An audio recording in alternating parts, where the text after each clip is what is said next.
My name is Rushabh.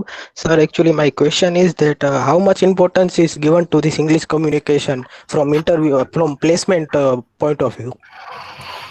Well, it depends because like which is the company and what is the nature of the job that is being offered.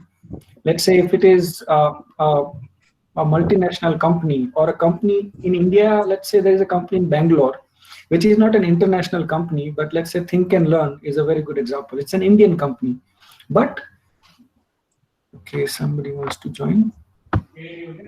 Yeah. So let's say it's a Think and Learn company where in India you know that it's a multilingual country. So the most common language of the workplace would be English. And let's say if you're applying for such a company, then English would be mandatory, right? But understand the difference between English as a medium, right? It's not the say and let's say you are not applying for an English teacher. Let's say you're applying as an engineer.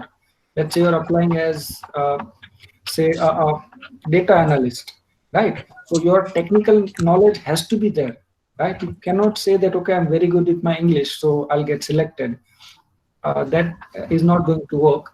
But importance of English would be given based on these things. That if it is, let's say, a multinational company where the basic communication and stuff would be in, say, English, then obviously the importance would be given to English.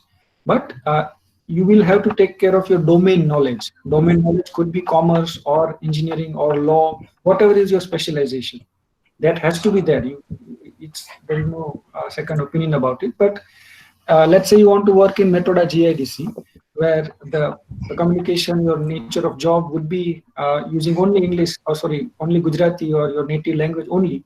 Then it's not necessary for you to have English language skills. So it depends on the company and the nature of job. Yes, thank you, sir. Yeah, sure, sure. Welcome.